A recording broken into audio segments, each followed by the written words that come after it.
I'm Dan Bartholomew. I'm the CEO of Rail-Volution, and we welcome you today to Rail-Volution hosted and sponsored session.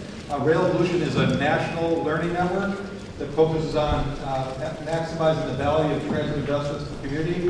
We focus on transit, land use, and development ideas. And I understand that a lot of you, all of you really are from the transit industry. Can you give me a sense of how many of you are involved in transit versus broader transportation? Okay.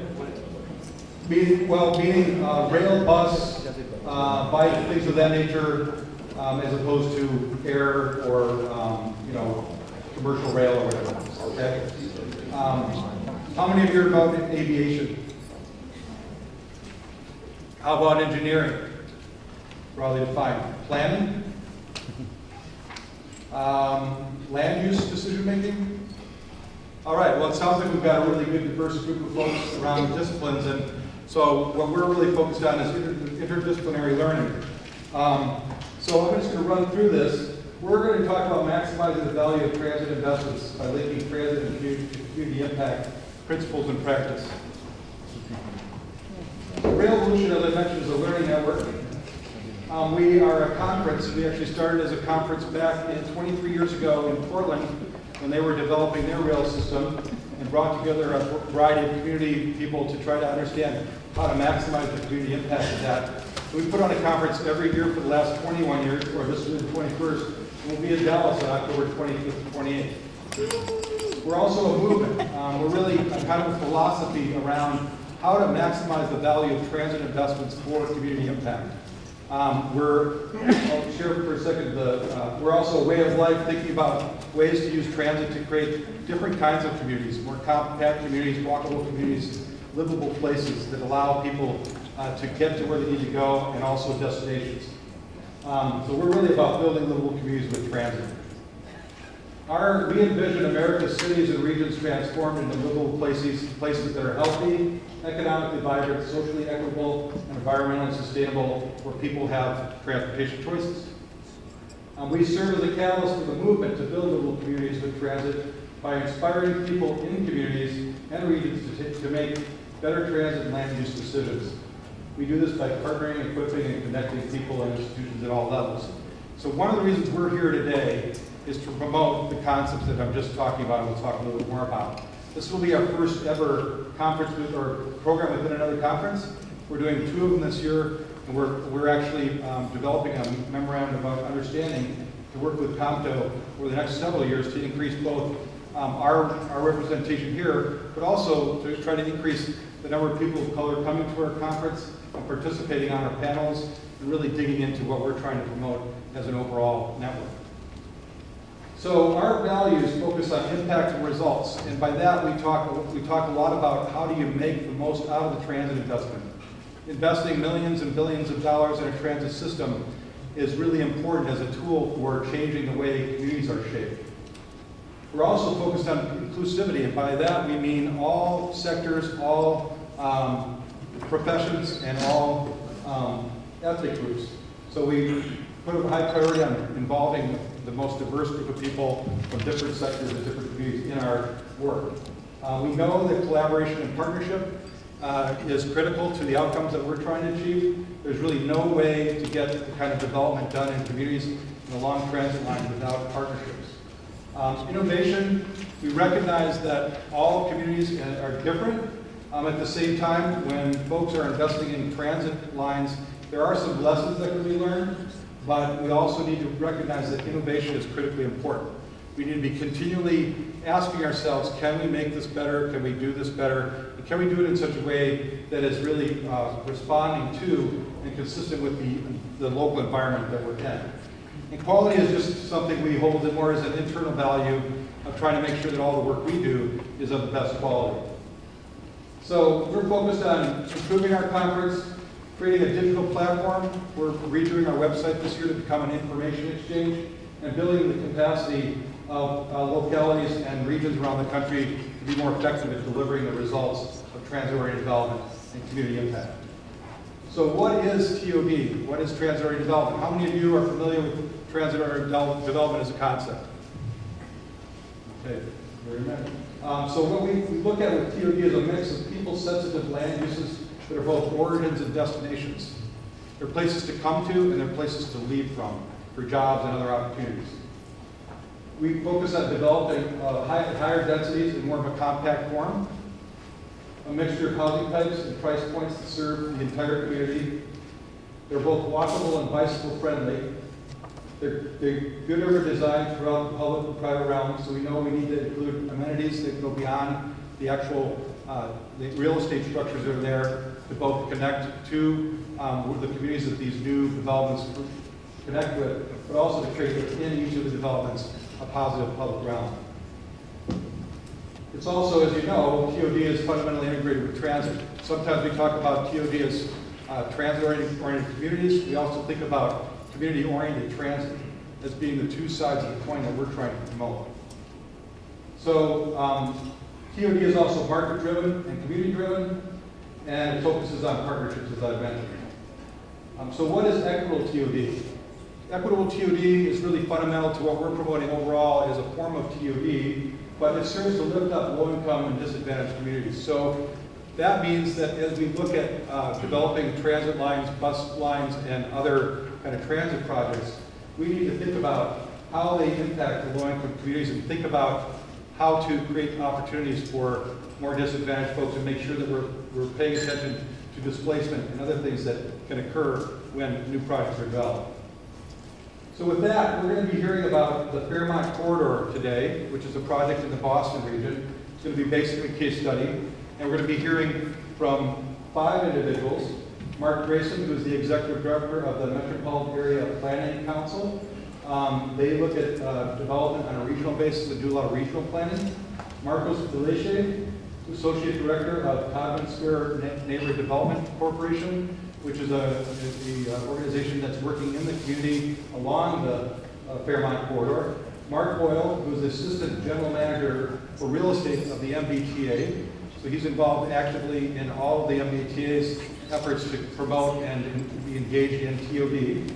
John Barrows, who's the Chief Economic Development Person for the City of Boston, who has a long history of working in communities and now is perched to really think about how to maximize the community economic development opportunities in the whole City of Boston. And last but not least, Angela Brown, who's the Director of Programs from the Himes Foundation. The Himes Foundation has been actively involved in what is called the Fairmont Corridor Initiative, which is an effort to support community groups and help them engage in doing development that can maximize the value to their community. And as such, they've worked with an intermediary called Local Initiative Support Corporation, and together they've been really critically involved in supporting the outcomes that we're trying to achieve in the transit corridor. So with that, I'll just introduce Mark Grayson. Mark, if you want to step up and talk a little bit about the regional context, that would be great. Yeah, thank you. I don't have a PowerPoint today, so I hope you don't mind if I move away from the podium. This poll is particularly in my line of sight when I'm at the podium, and I don't want to do that. I just noticed that Mary Beth Mello, our regional administrator for Federal Transit Administration, came in. I want to say hello to her. And I wanted to introduce Carolyn Flowers, who's special advisor to our FTA administrator. Hello, Karen. Out of headquarters. We work- She was on the panel this morning. Excellent. We work very closely with folks at FTA and also at HWA on a lot of our regional work. So I'm going to talk a little bit about the regional context if I can. First of all, I'd like to say that I'm honored to be here. It's the first time I've had an opportunity to speak with your organization. Minority transit officials is an interesting topic area. When you come to Boston, it's now a majority minority city. This is a relatively recent change with a recent census in 2010. So I'm the minority today. You are the majority. And we view this as particularly important and related to the issue of transit-oriented development because TOD, with all its pluses and all its difficulties and risks, is, for the most part, not exclusively, but for the most part, something that we see happening in communities that are largely minority communities or with very substantial populations of color.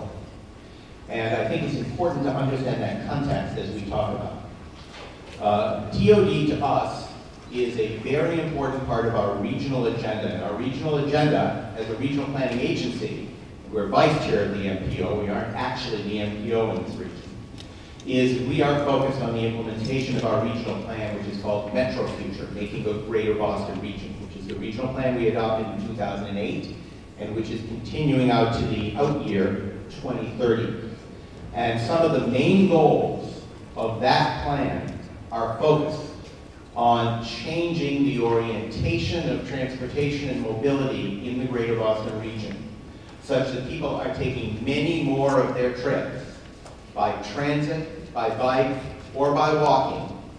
Fewer of their trips by car, not zero. We're not telling everybody they can't own a car and have to get everywhere in other modes of transportation, but nonetheless can take fewer trips by car, and particularly will take fewer of those trips when they are all by themselves in the vehicle.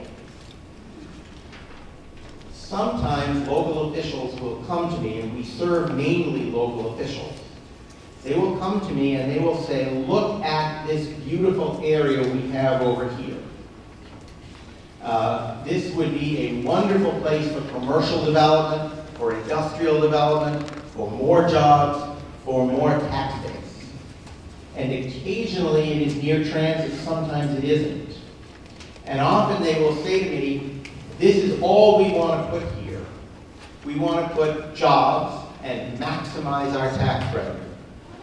And we then say to them, well, how about some homes in that area as well, where people can live? And the answer sometimes is yes, maybe a little, maybe luxury condos, maybe luxury rentals, maybe none at all, because we don't really want the kids in the schools. They're going to cost us too much.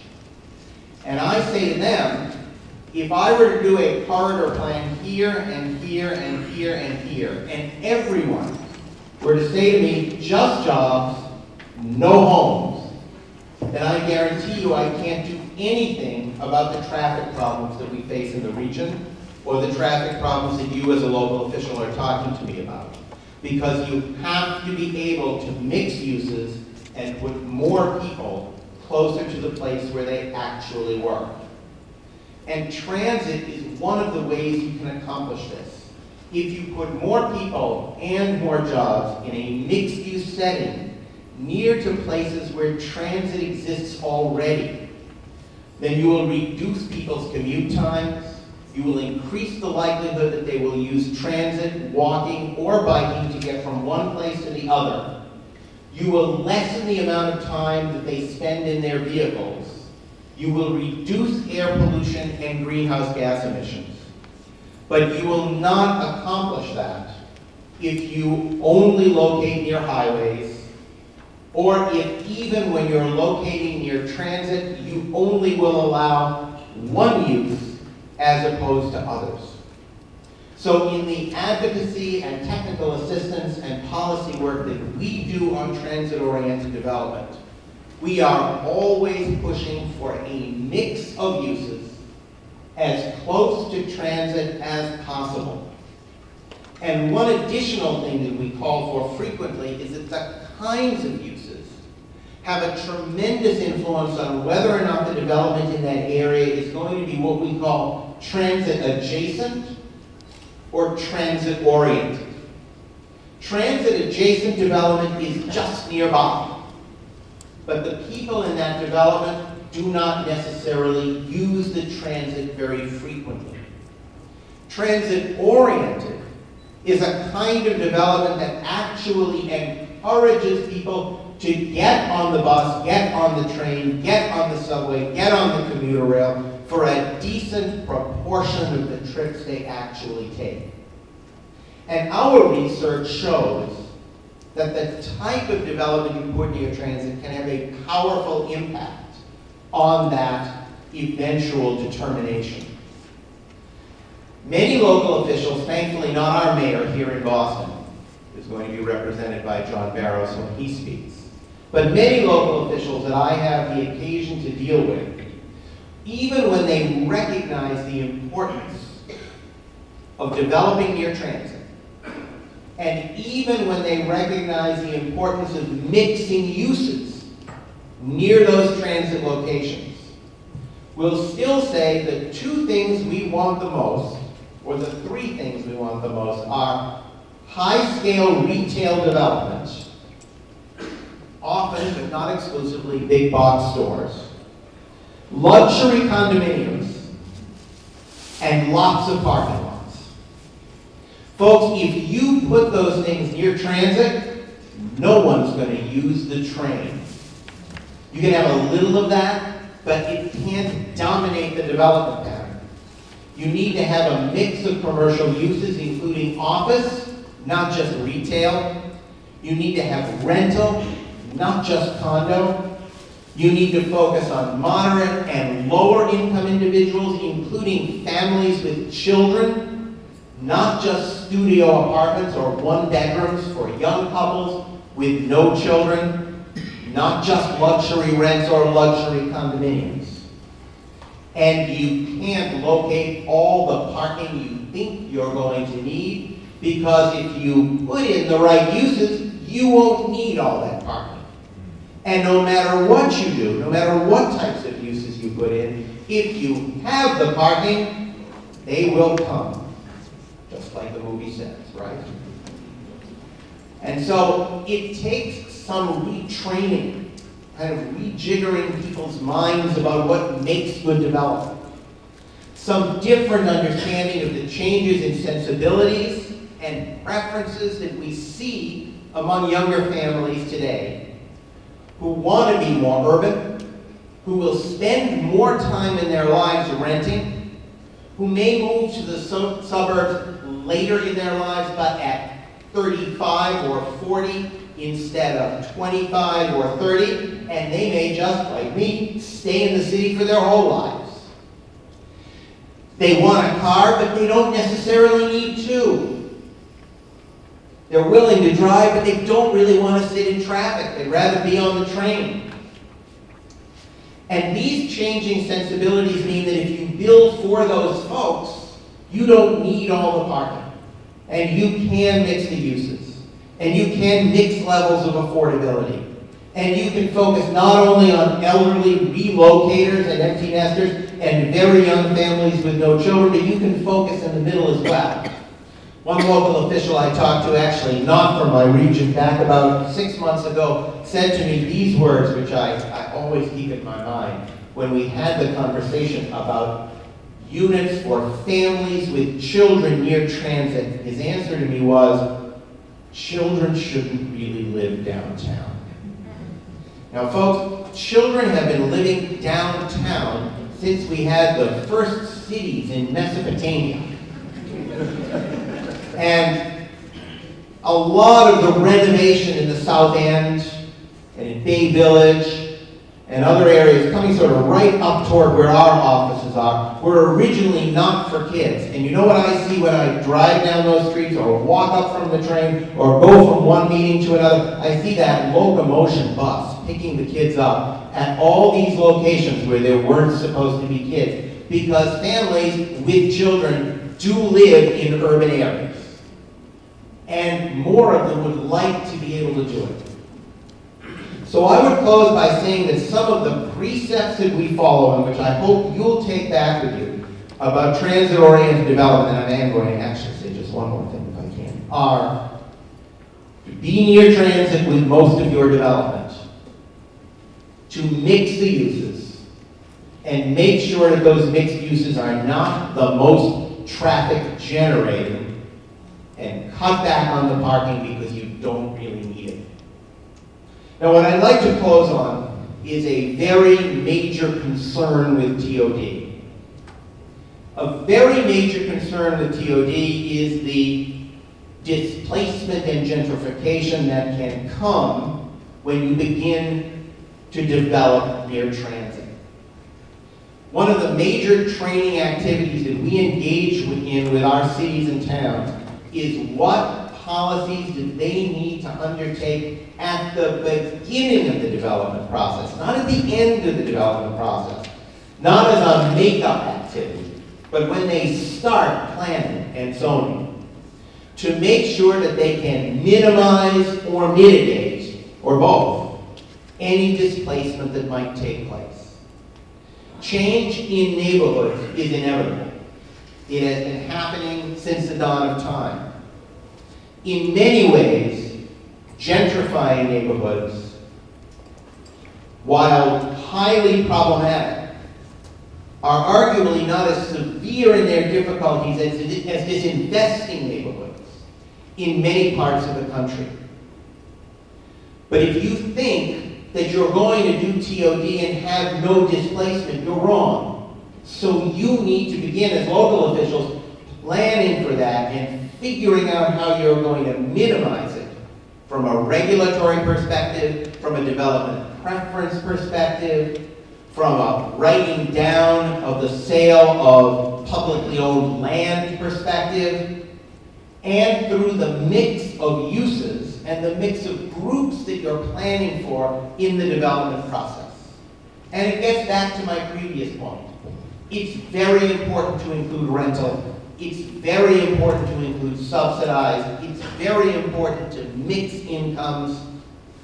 And it's also very important to figure out how you can work with the owners of small buildings that aren't going to be redeveloped, but which constitute an important part of the affordable housing stock that currently exists in that area. If you don't do that, you may have TOD, but you will not have it for the people who have historically lived in that neighborhood. So those are a few of the policies and precepts that we try to follow in the technical assistance and policy work that we do with our cities and towns and up on Beacon Hill in the legislature. And I hope that they are useful to you as you go about thinking through this process of really maximizing the nexus between land development and transit. Thank you very much.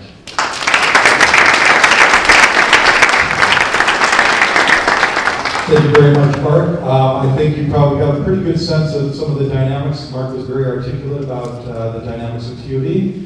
Then I'm going to introduce Marcos Beleche from the Cotton Spur Neighborhood Development Corporation.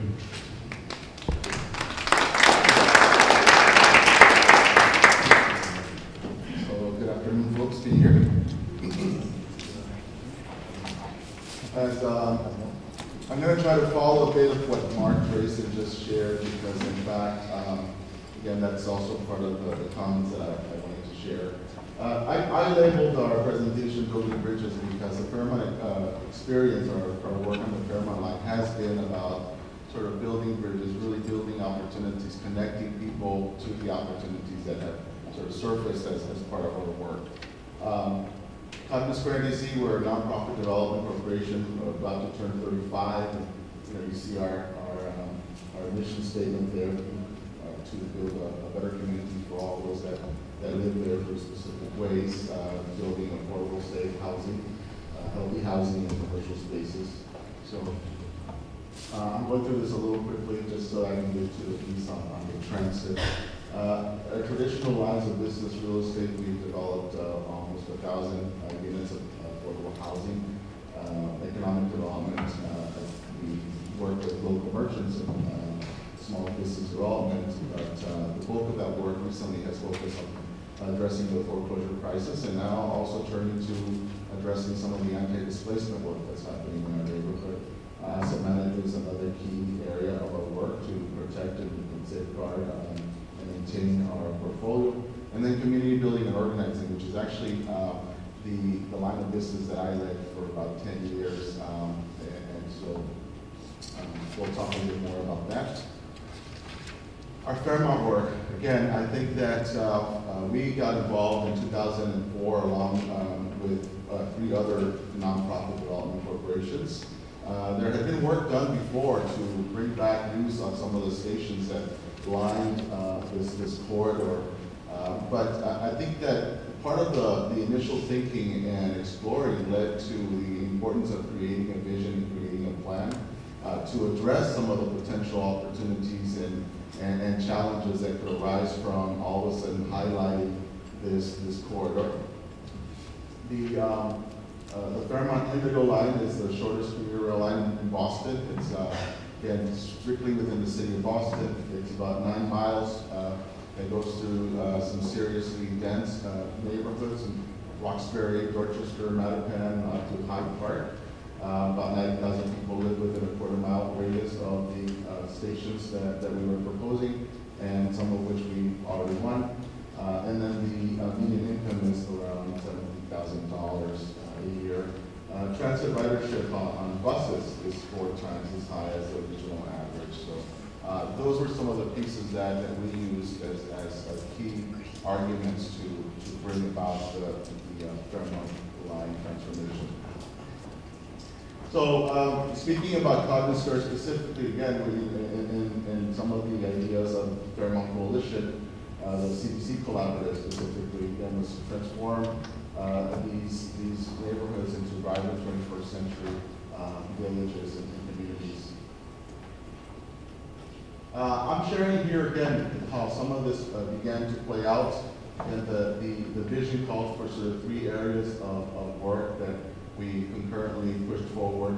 The real estate development that sort of fell on the community development corporations, including a partner that's no longer in existence.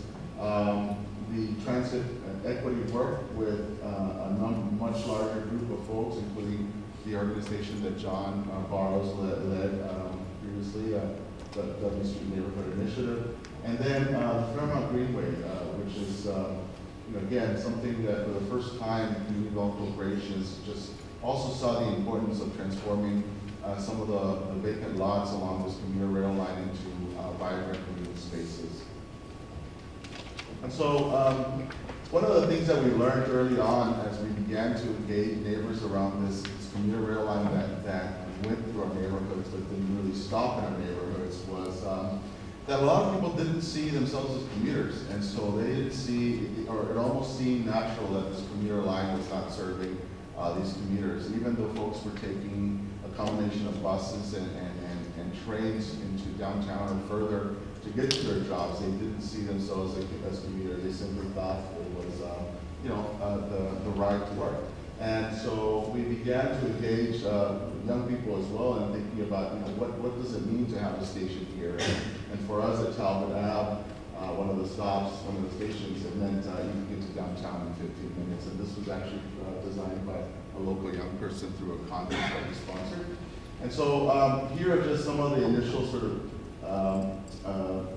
schematics and visuals for the transformation that could happen. Here's the final station on the lower right-hand corner. It looks a little drab just because it is sort of fall into winter, so things look a little sad here. But here's an example again of how we began to really get out the message, and we have some young people, a number of youth groups that came here with a message to the NBT about getting to breaking ground and our promises around these stops. So, certainly the fight has not over. These are some of the old flyers that were put out by a number of our allies, and to again raise the issue of fair fares, making sure that we had fares equitable to other subway lines, given that this commuter rail line is within the city of Boston. But also, again, I think that we wanted to speak to the frequency of service, because that continues to be an issue. People are not going to sort of think about a Fairmont line, a Newell line, if they know that it has limited abilities to get them where they want to go. So again, I think that this work really, again, came naturally because of our history of engagement in the neighborhood, and particularly around a sub-area of our neighborhood called the Talbot Norfolk Triangle. We had done significant planning with neighbors, building their capacity to engage and to be able to articulate what they wanted for their neighborhood.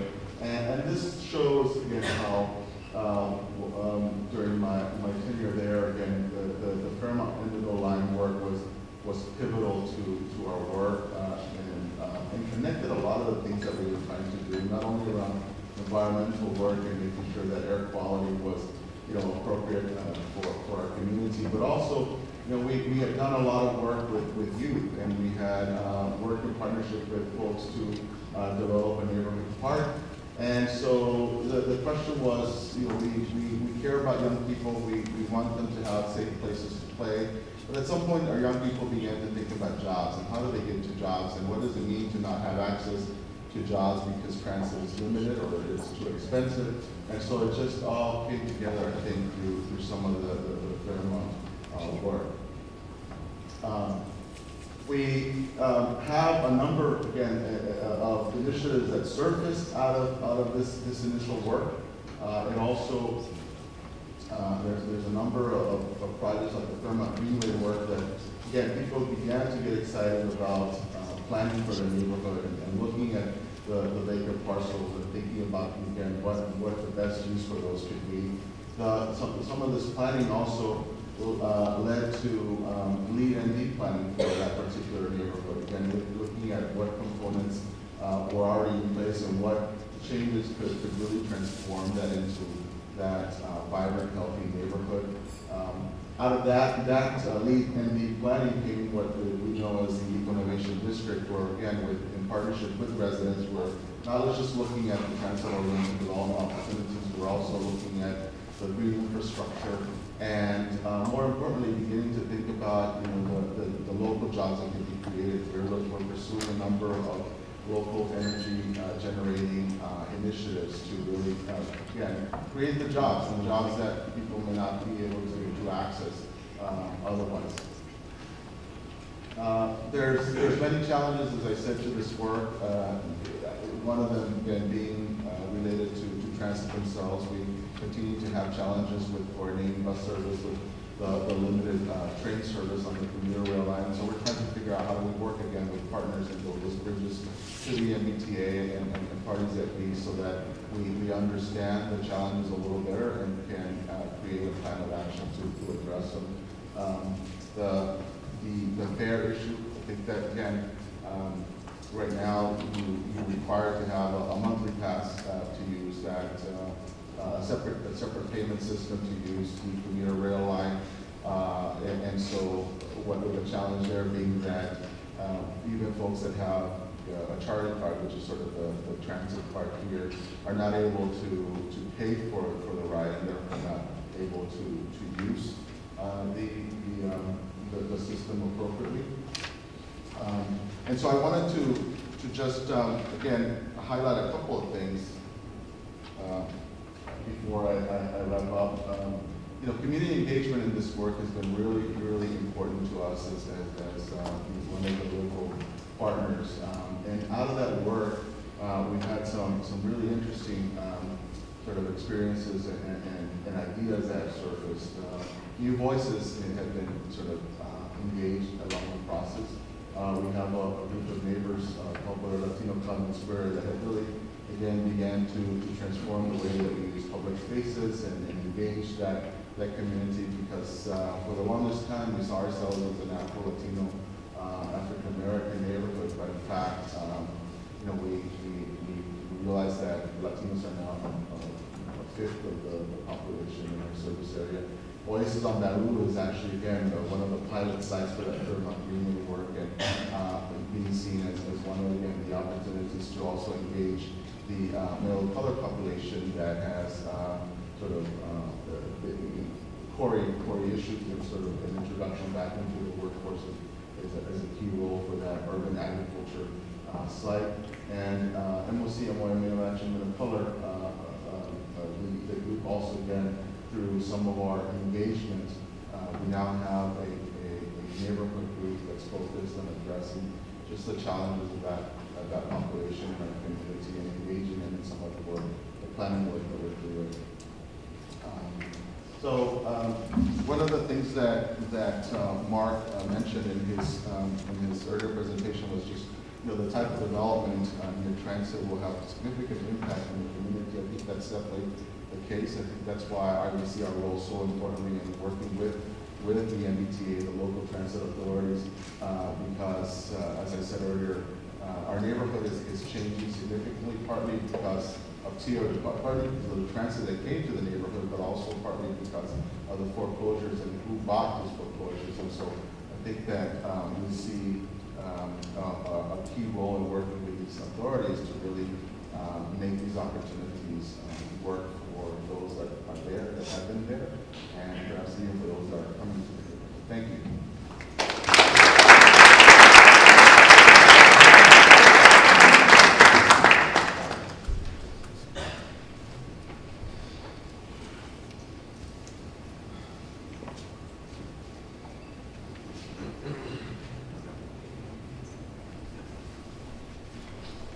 So thank you, Marcos, for sharing just how many things you've been doing to respond to and take advantage of the new rail presence in your community, and also the innovative stuff that you've been trying to do around eco districts and things of that nature. But we find sometimes as communities that are responding and thinking about accessing and taking advantage of the transit systems actually helps build capacity in terms of thinking about the future of their communities, and in some ways can also increase the activities, the positive activities that happen in those communities.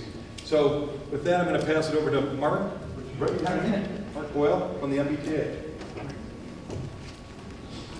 Thank you. Thank you. Good morning, and I hope you've had a number of welcomes to Boston, but let me extend another one to you all. It's great to see you all.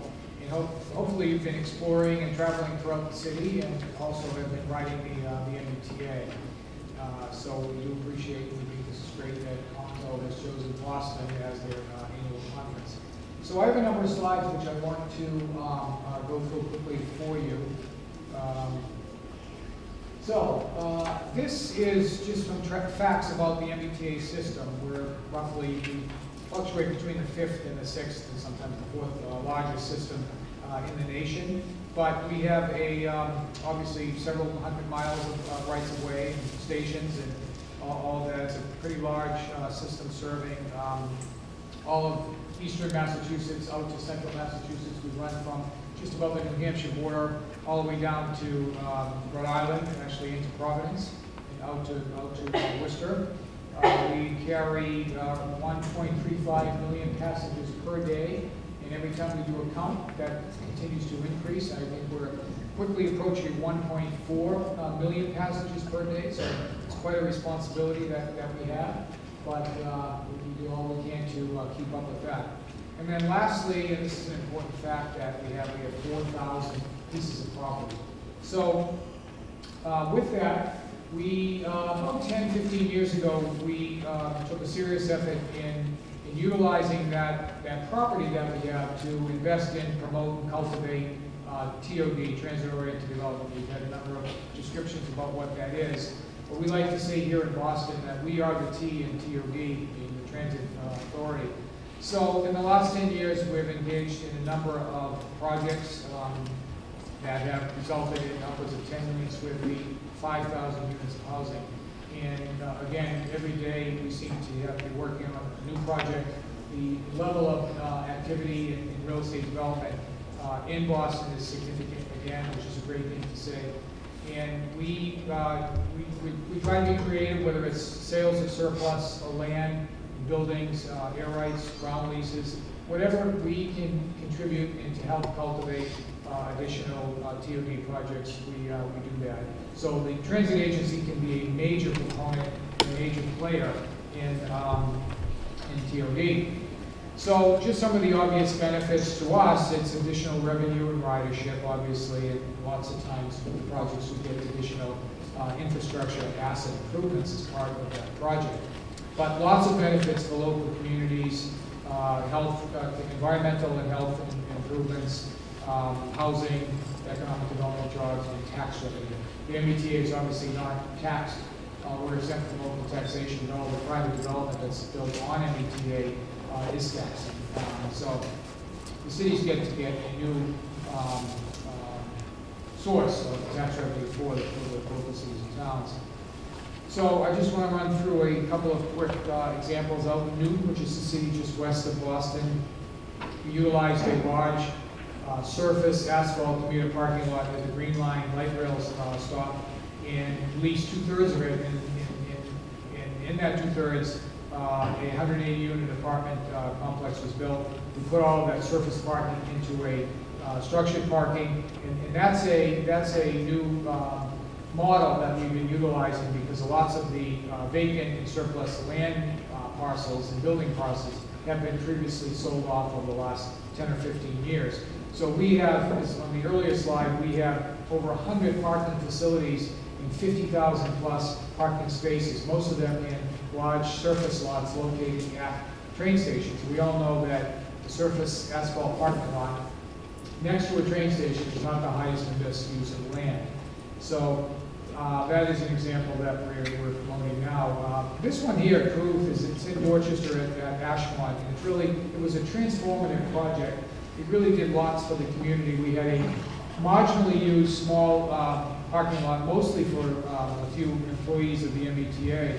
And again, we did a sale of that parcel, actually a long-term ground lease, and a developer along Dorchester Avenue built a really significant building that then has spurred some additional investment and development in the community. So it's really great to see that some of these efforts that we're doing are transformative in addition to the other benefits that they bring to a local community. In North Station, we had the elevated green line. So when that elevated green line came down, it was put underground as a subway extension. It opened up some incredibly valuable real estate. It's on Causeway Street, directly across from the Garden, where the Celtics and the Bruins play. And we've been able to lease some of those parcels, and so we've really built a whole new neighborhood and community, because again, as one of the other speakers says, I think, Mark, that we didn't have families and folks living downtown, and because we've been able to transform these parcels, downtown parcels, we now have families and residents, and it's a 24-hour community as opposed to an 8-hour community, which is a great thing to see. Similarly, at Roxbury on the edge of Jamaica Plain, at our Jackson Square Orange Line station, we have a large vacant parcel. We work closely with the local nonprofits, as you can see listed, the Jamaica Plain Neighborhood Development Corporation, High-Spread Task Force, and some private investors as well. And again, transform all that is happening in Jackson Square. And so now that our initial project is complete, there's 4 or 5 additional projects in the works all around Jackson Square. And again, it's been a transformative, exciting effort to do. We're so proud that we've been able to be a part of that. Back downtown, again above our North Station parking garage, there's an additional opportunity for air rights. And air rights is another avenue that folks are exploring here in Boston. And Avalon has come along and building over 500 units of housing above our parking garage at Rail Station. And again, that's a significant new development that'll bring life and activity downtown 24 hours a day. The next 2 projects were some pilot projects. We launched a diversity development program where we wanted to cultivate and promote the next generation of diversity and minority development teams. And so we're really pleased that in Forest Hills, which is in Jamaica Plain, we have it's called Parcel U. We have a diversity development team made up of minority architects, engineers, finance folks, and then moving forward with this 120-unit housing project in Forest Hills.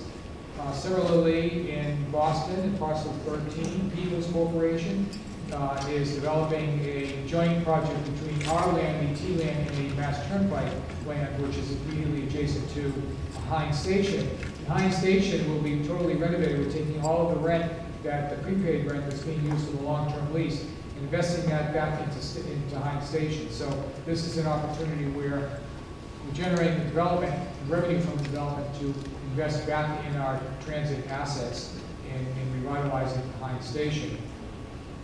Down in the Seaport, that's really one of the newest hustling, bustling areas of development in the city. It was, again, long-term, underutilized, again, large surface parking lots.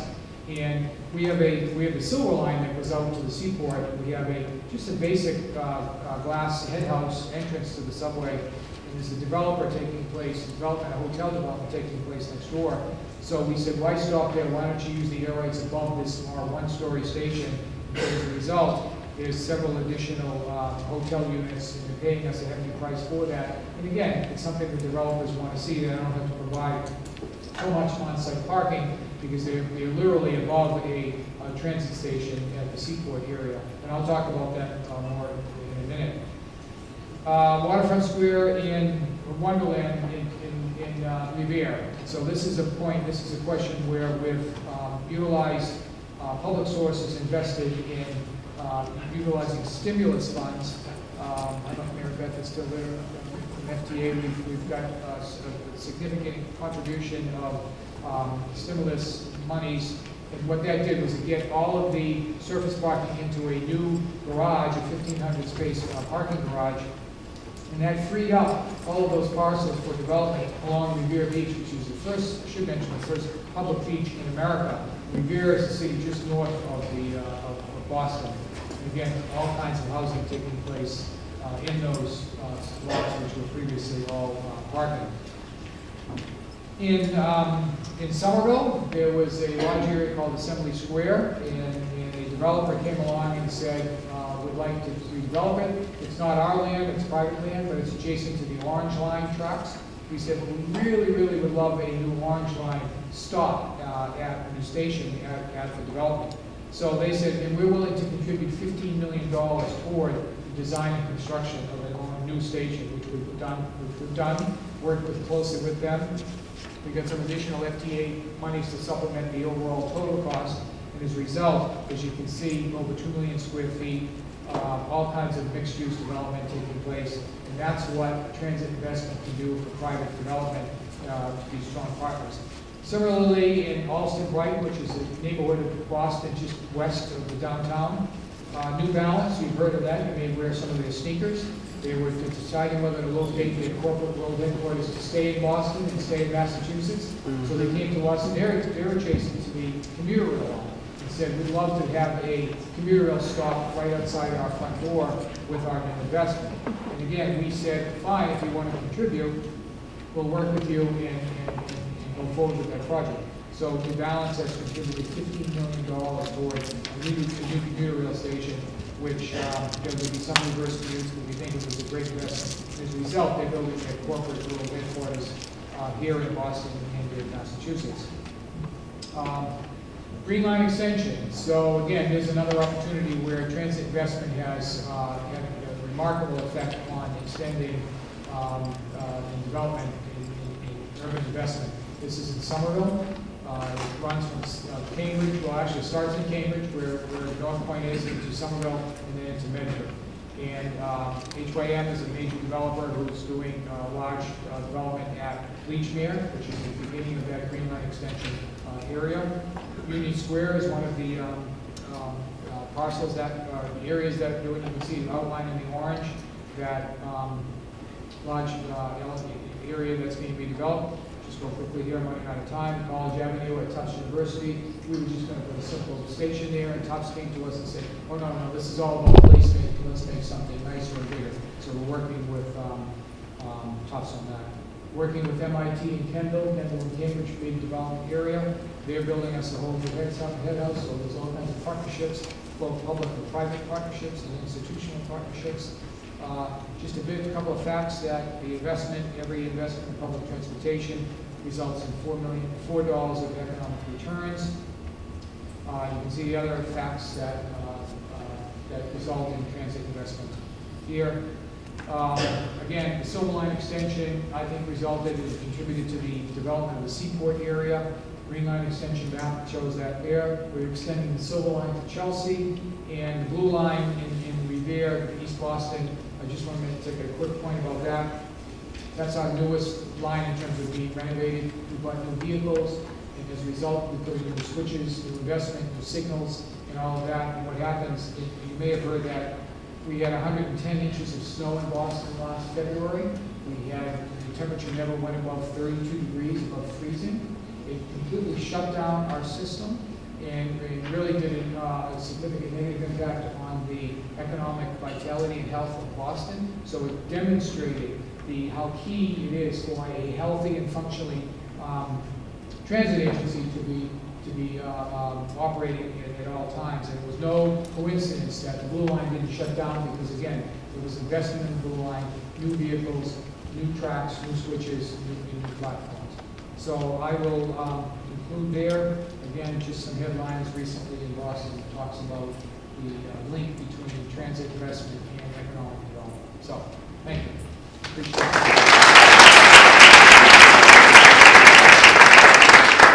Thank you, Mark. It's clear from Mark's comments that transit is critical to creating the investment opportunities. Without the transit, none of those projects probably would be happening there.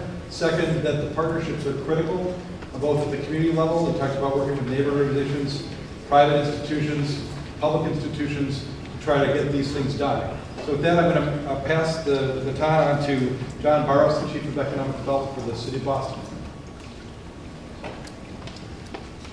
Thank you, Dan. Good morning. How you guys doing? I don't know. So I want to do join the chorus of folks welcoming you to Boston and give an official welcome from our Mayor, Mark J. Welch.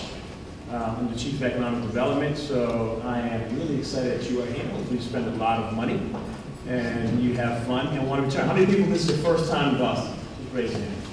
Really? Right?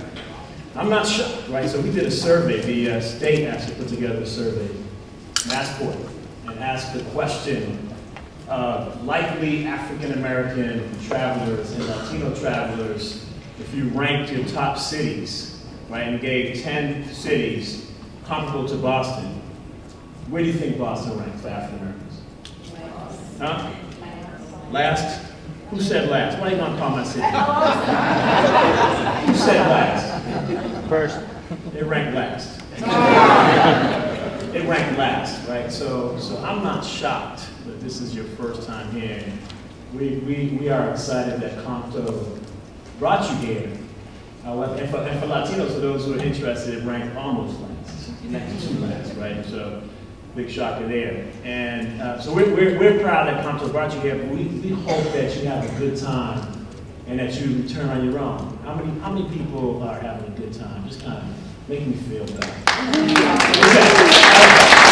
A couple of interesting things, right? When we asked people why, African Americans and Latinos, why not Boston, right? They said, Boston had a lot of racial tension around busing and other things, right? And some of them remember some old stuff that's happened in Boston.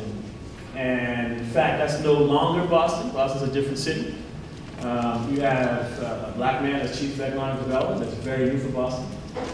You have a cabinet where the mayor now has more than 50% of his cabinet are people of color. For the first time in my history, you heard Mark open up by saying that the city is more than 53% of color. Boston is a different place, but we still got a long way to go. Right? We still got a long way to go. And I want to talk about some of those things as it relates to transit and some of your decisions that you might be involved with and how you can help shape places and cities like Boston to become better places. It's really critical. Transit's really critical. For me, economic development is transit justice, or transit justice gets us to economic development. So I was born in a neighborhood called Roxbury in Boston. And growing up in Boston, it used to take me 45 minutes to get downtown by public transit, by the T, which is my public transit. And I could probably walk quicker from Roxbury to downtown than take the T. And it was, from where I was living, it was definitely safer. And so a lot of us organized to try to get better access. You heard Marcos talk about that. I'm not going to talk too much about that, but we pushed along the Fairmont line. For the Fairmont line, which used to be this commuter rail train that just made a lot of noise through my neighborhood but never stopped, back and forth. And so we pushed that they stop in the neighborhood. And in fact, as a young professional, I benefited from that. It took me 12 minutes from Upham's Corner, my neighborhood, to get from there to downtown Boston, as opposed to 45 minutes. Folks, that saved me a lot of time during my commute. It was real money. It equaled real quality of life. It's important. Transit justice is economic justice. It costs us too much to get around, and that's a problem. Frankly, what has been a main focus for the Walsh administration and my work as Chief of Economic Development is looking at some of the disparities in our city that weakens Boston's position from an economic development standpoint, and it weakens America. And if you've been listening to some of the conversations as we get ready for a presidential race, and even economically, you know that sort of S&P just said that the biggest threat to America's economic future is in fact some of the disparities in our economy. Same thing here in Boston. And so when we look at some of these disparities, we find a city where 46% of our residents are asset poor, financially unstable, where if they were to have any kind of huge disruption to their income, like refrigerating, right, or lost their job for more than 90 days, then 46% would fall under the poverty line, federal poverty line. 46%, meaning very little savings, living paycheck by paycheck. 69% of Latinos in our city will fall below the poverty line. 73% of African Americans. That's a problem in our city. We live in a city, when you look at net income, net worth, the median net worth of a family in Boston, of a white family in Boston, is $250,000. Median net worth of an African American family in Boston, how much? Come on, folks, throw that in. 25?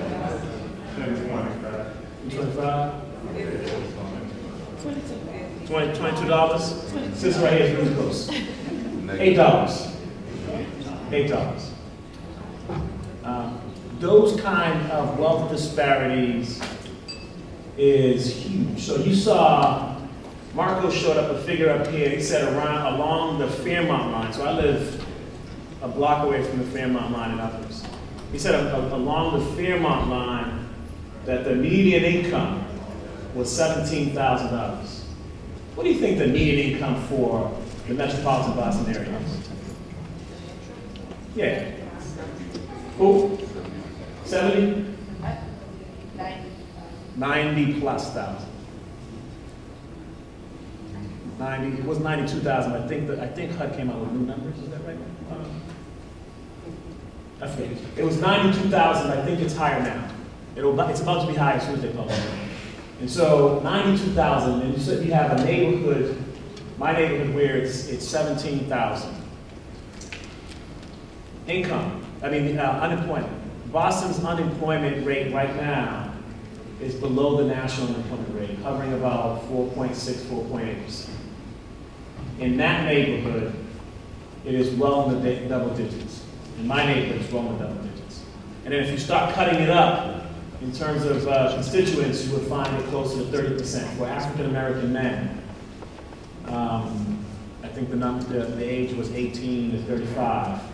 It was soaring around 30%, 30+%. I am the co-chair of the My Brother's Keeper initiative here in Boston. And so I can give you depressing numbers all day, but I won't do that. I will talk about some strategies that we need to look at and use, and hopefully you as transit officials will begin to encourage. And so they are transit-oriented development strategies. I'll also talk about them by looking at communities and community development, because I did a lot of my work before becoming Chief of Economic Development some 16 months ago was as Executive Director of a neighborhood revitalization effort. And so this work is very important to me. And so what I'm doing as Chief of Economic Development for the city is looking at ways that we can strengthen neighborhoods, because Boston, in fact, is still a city of neighborhoods. And if we can make all of our neighborhoods strong, we can make Boston strong. And so in many ways, connecting our neighborhoods is big. Transit helps to connect our neighborhoods. You heard my personal story. That's the story of many people in Boston. And if you look at a map in Boston, in fact, if you pick up the Boston Globe this weekend, there was a story in Boston about how we mapped wealth. And if you looked at the codes around poverty on that map, that's where the black folks live. Right? That's where the people of color live. It's amazing how you can look and you can still map poverty and race in Boston, and it overlaps. And it's sad. It's sad. But building up place is an important part of improving the city, the entire city of Boston, which is why we launched an effort to understand some of the successes we had in the seaport. And I think Mark said, and I agree with Mark, that one of the major catalysts of the seaport was transit, and making sure we had transit infrastructure and opening up an area that was poorly developed and now is the hottest real estate market, I think, on the East Coast. And providing transit infrastructure there was critical. Well, how do we help understand some of the recent successes of Boston in improving a neighborhood from an economic development standpoint and try to replicate that in other places, right?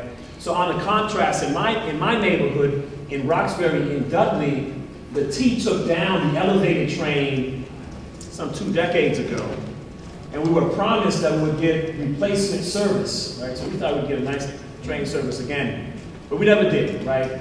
And we have to push and make sure that neighborhoods are better served. So we got bus rapid transit, and we've been advocating to the T, and the T's a partner in this. And so this is not disparaging Mark, but this is saying about us collectively in the area having a better policy in reinvesting in neighborhoods or investing in neighborhoods around transit. And so for us, bus rapid transit in Boston is just not there yet. It's not where it needs to be.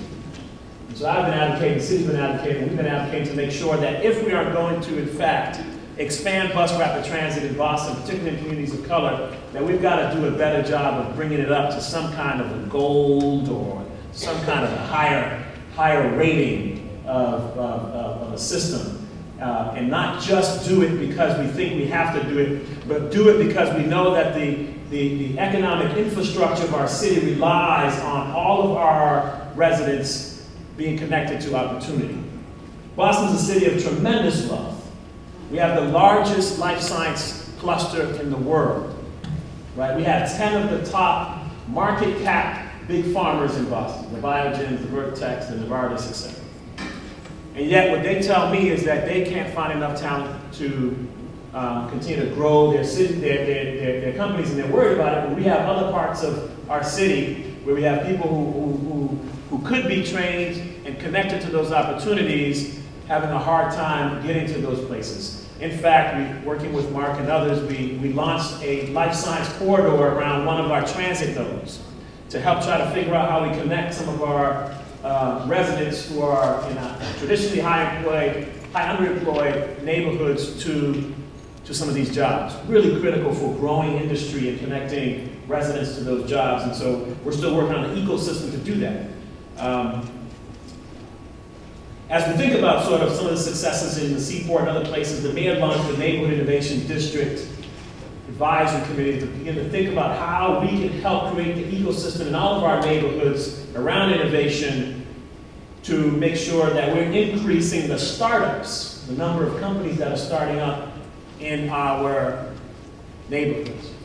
Because in fact, Boston has a very healthy startup community, but like many other things, it's not really happening in communities of color like it could be, like it's happening in other communities. So that's something that we've got to work on. And believe it or not, that panel of experts came back to us and said that one of the more important things for a district, a neighborhood district, to become an innovation district would be to have transit infrastructure.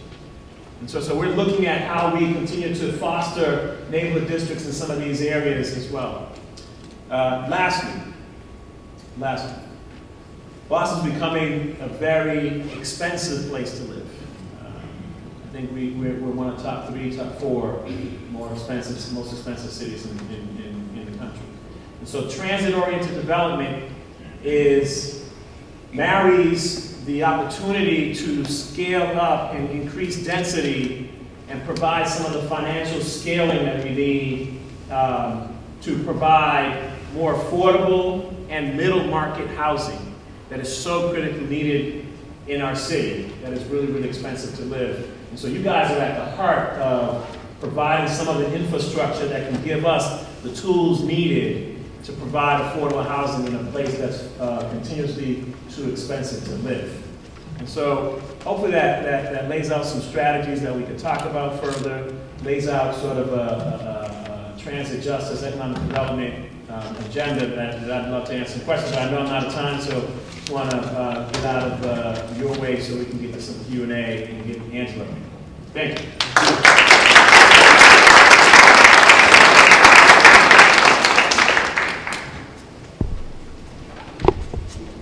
Thank you very much. This As you can see, there's lots of different dimensions of transit-oriented development, the importance of transit. We're now going to hear from Angela from the Hyams Foundation, talk a little bit about the role of intermediaries and the fact that there's a foundation thinking about investing in these community-based projects. So with that, sorry.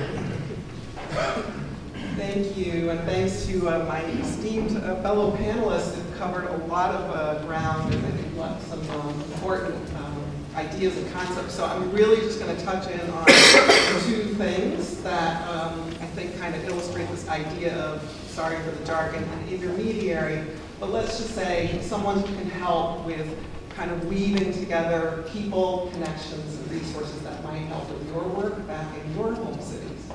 So to the next slide. Hyams Foundation as a foundation based here in Boston that advances social, economic, and racial justice and power in the cities of Boston and Chelsea here. So we're very locally rooted. How did we come to this whole idea of transit-oriented development and wanting to sort of weave together resources in a different kind of way? It came from a lot of data, but also from a lot of community groups, kind of like Marcos's group and many others, DSNI, that really knew firsthand from their residents and from their constituents, many of our grantees, what this data is already showing. You know, there was disparities in the community trying to get to jobs, and we've already heard a number of points on that. I think the only other point I would add is that you might think of your local philanthropic partners as places to go if you yourself are looking for some data points about what is going on in your home community. Sometimes having this data broken out by race, by being comfortable putting race productively on the table, it will help spark that conversation, that important conversation that really does need to happen, kind of like what you've been hearing about this morning. So I won't pause on the data, but just to kind of shift, it's part of our story, how we came to this issue. Next. You want this to look? Yeah.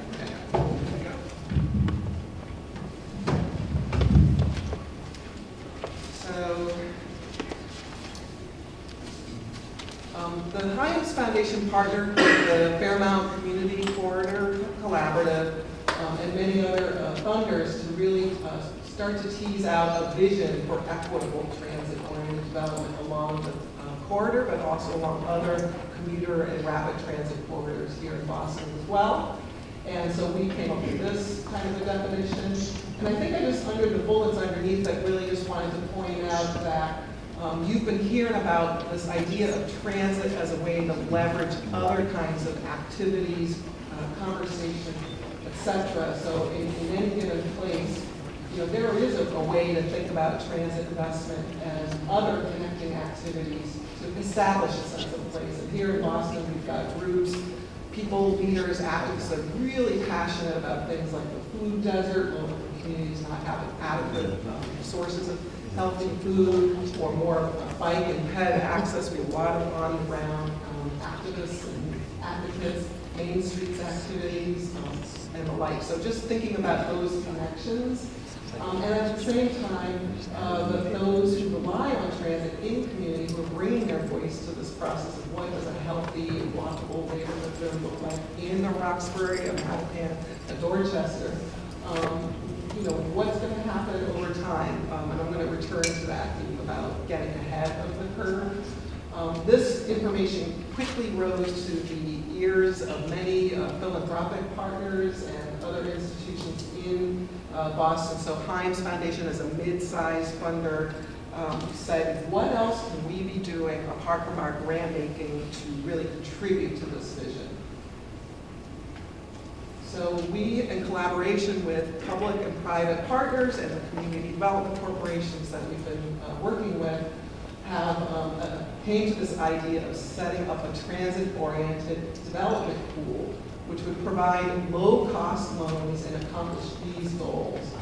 Access to a more streamlined, less complicated way of accessing funds to acquire properties that are currently held by private owners, to allow this to happen in a kind of a strategic way. That third bullet in particular was something that we heard time and again, the many nonprofit developers know that small property parcels could be assembled into a larger, 2-acre, 3-acre, something that could be done to really help create more urban village type construction. But there's a gas station in the middle, there's another non-conforming use. What are we going to do? We can't, the way the funding is designed presently to help is creating a hindrance to that. So we took these goals into account and came up with a rule.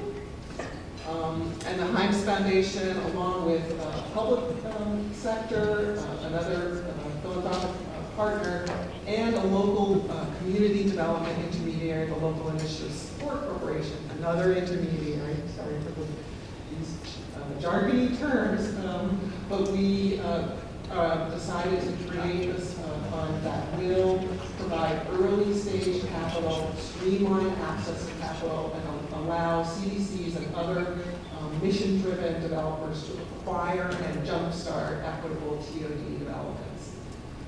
The fund sources you see right here, it tallies up to a $5 million pool, which on its face may not seem a huge amount, but what I want to show is that the way the funds go into each of the projects is that it's really working in coordination with existing community loan funds. So we have a Boston Community Capital Loan Fund, we have Community Economic Development, others who routinely provide 80% of the loan to value, meaning the current appraised values of these parcels. So our CDC network and other developers have existing sources, but what they were telling us is, you know what, that getting that last to 100% of the loan to value, getting enough funding to hire the architect, submit the financing package, do all those other things, the monthly insurance costs, all of that is creating a hindrance and a barrier to these nonprofits and other mission developers who are doing their work. So this fund is set up, and we actually do lending to 120% of loan to value. And then the types of project loans that these are going out as, it's currently going out for affordable housing, mixed income housing, and mixed use development. I want to pause there because you've heard some themes around economic equity and jobs, job creation, job access. And I just want to acknowledge that a lot of the funders are continuing to have a discussion around what about those entrepreneurs that want to start up their next innovative ideas, or what about growing our food economy locally, or things of that nature. And so we continue to struggle with this. We were not happy to sort of end up at a place where we're not able to do standalone retail neighborhood economic development projects, and we hope to continue that discourse. The projects have to meet very specific criteria around being connected to transit, but as you heard also the importance of, it's not just being transit adjacent, was that your term? But really being purposeful in the way, can you reduce that parking ratio? You really need 2 parking spots for every loan. It's, if you build it, they're going to use it, and it's not promoting the kind of walkability, compact urban village type of development that we want to see. And then there needs to be some affordability, deemed restricted long-term affordability in the project to avoid that displacement that we talked about earlier.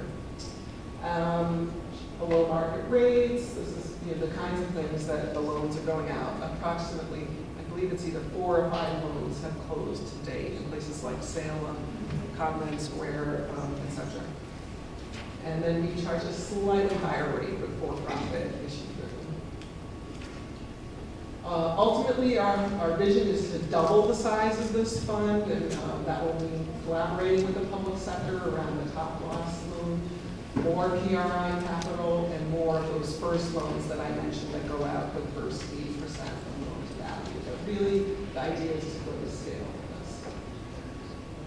And my last points that I wanted to leave you with is that it's really important, when you're having a vision to establish what are your benchmarks and your indicators that you're going to track and kind of hold ourselves to over time. And we think of that at least 4 different levels. The first being at the neighborhood level. Have we succeeded in actually seeing some of these initiatives, ribbon cutting, all of that? We see people moving into these developments and seeing more about walkability, and that's transformation of these places. Are we seeing the kinds of scale, density of these activities along these corridors? And then are the systems beginning to kind of take this up so that more of the lending institutions that already exist in our community are doing more of this on their own? We want to have this be a more streamlined system that works for all of the nonprofits and mission developers. And then the last one I'm going to really just underscore, you've heard it already a number of times, the importance of getting ahead of the market pressures, the level of activity that we're seeing in Boston. I think actually there was one study that said that Boston was actually the fastest gentrifying. The Cleveland Fed came out with something that we're really seeing many neighborhoods that are at risk of becoming unaffordable to working class, low income, and diverse communities that have historically lived in these places. Yes, there's change, but is there a way to be inclusive and have all different kinds of folks live together? And so equitable outcomes, that last point, I would say is really important for philanthropy, for our partners, and we want to see this tool really used strategically to allow more of that to happen. I grew up in this area, and when I think about communities like the South End in Boston and Somerville used to be also a working class community. These are communities that if we don't, examples, if we don't start strategically thinking ahead of the curve, that market wave of development will happen in place. So this tool is intended to allow more of that to happen. So that's an example of philanthropy and an intermediary role, and I'm going to wrap it up there.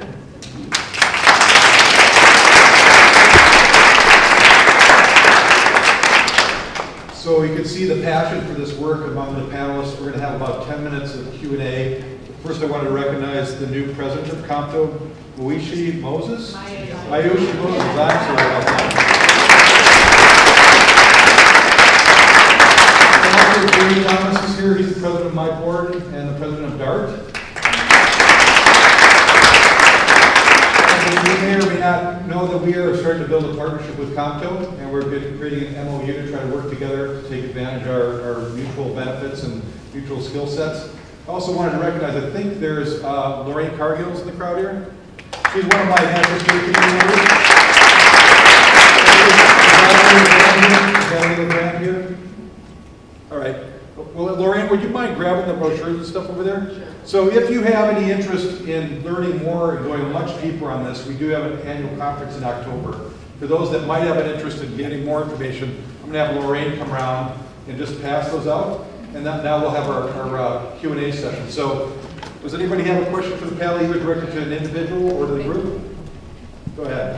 Hi. Okay.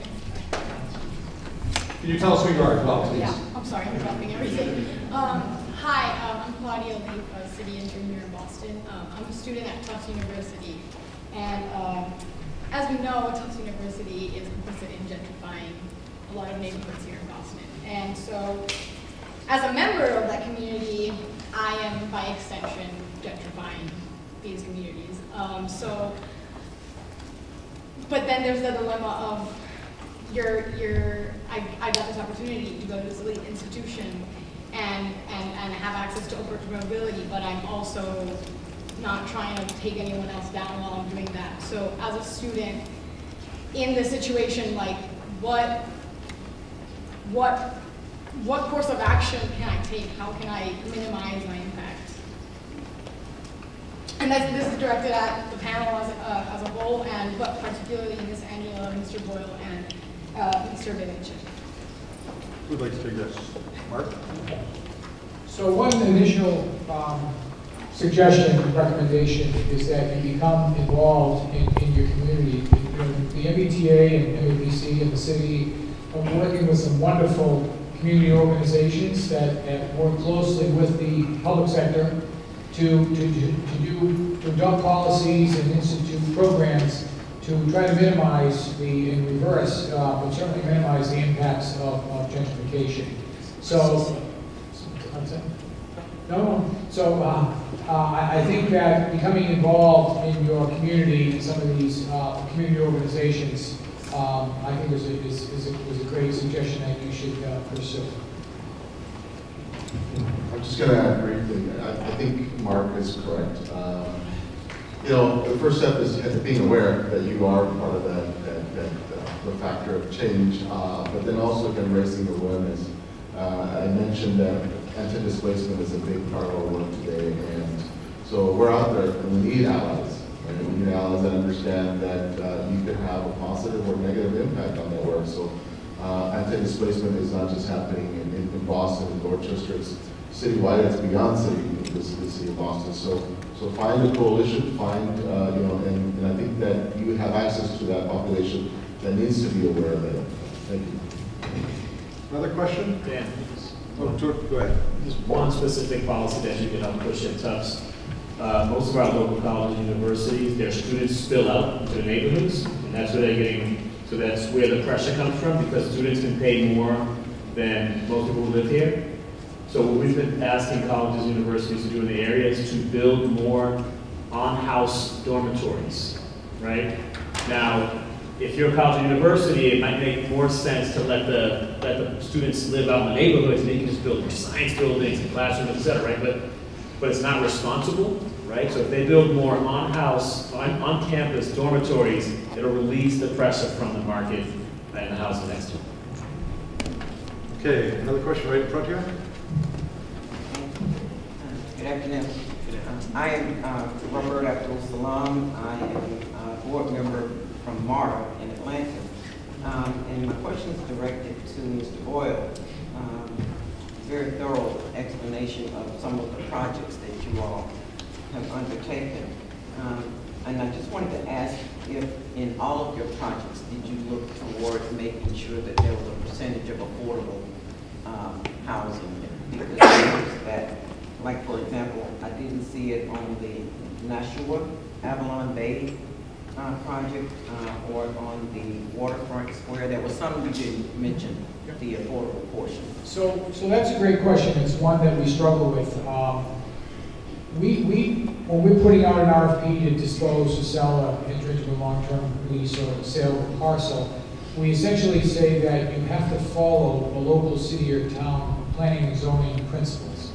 So we don't try to interject ourselves into local, particularly Massachusetts home rules. That is a sacrosanct principle that local cities and towns absolutely, we have 351 of them in Massachusetts, absolutely control local planning and zoning. So what we do is we work closely with the local city and town if we're about to dispose of a piece of property or promote a property for TOD. We make sure that we have to award it to the highest responsible bidder. We know what highest means. A responsible bidder is one that is submitting a proposal that fulfills and is in keeping with the local city or town planning and zoning principles. So if they submit something that is totally out of sync with that and has no prospect of ever being permitted and built, because again, local cities and towns permit TOD projects even on our land, not the MBTA. We stay out of that mix. So it's critical that we partner with the local city or town, but we defer set-asides for affordable units and all that. We certainly promote it and advocate for it, but again, it's really a local control, local zoning and planning. You can't mandate it. Well, we can, but again, we typically defer to a local city or town, one of our host communities. Thank you, sir. Andrew, go ahead. Mark. I think Mark gives an accurate statement of where things stand at the moment and of some of the historical pressures on this issue. On the other hand, since I don't own or sell any real estate, I can afford to be a little bit more pushy. And we are currently working with the new administration on the state level and with the MBTA and Massport and others who own a lot of surplus property to try and provide some guidance for the future disposition of either surplus or underutilized state-owned land.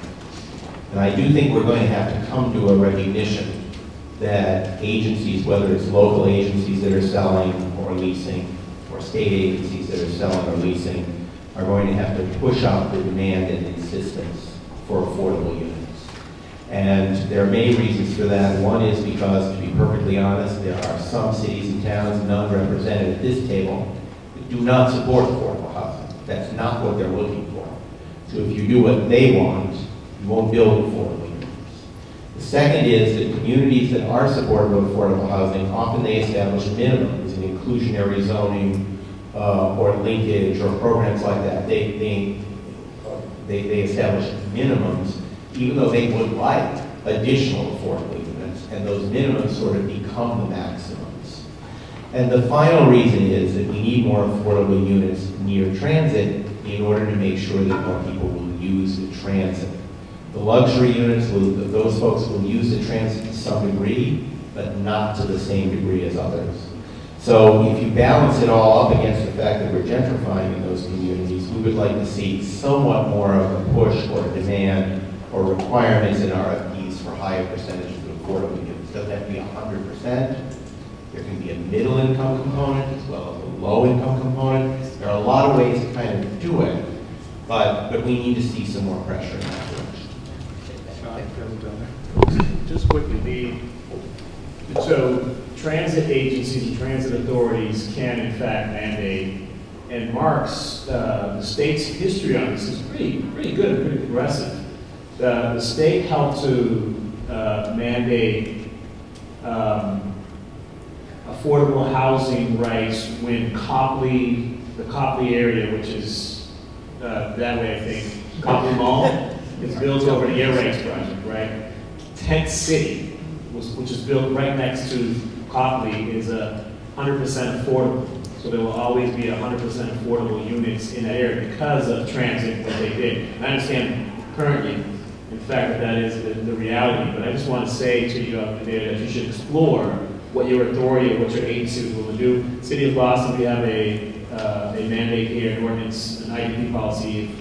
If you are going to build here at 15%, we're looking at adjusting that currently to get more, but the transit authorities can't help. Thank you very much. Thank you. I guess we're out of time. I'm sorry about that. As usual, we are all so passionate about what we do. We run a little bit over and we're unable to have many more questions. But I wanted to thank you all for coming and thank Mark, Marcos, Mark, John, and Mark.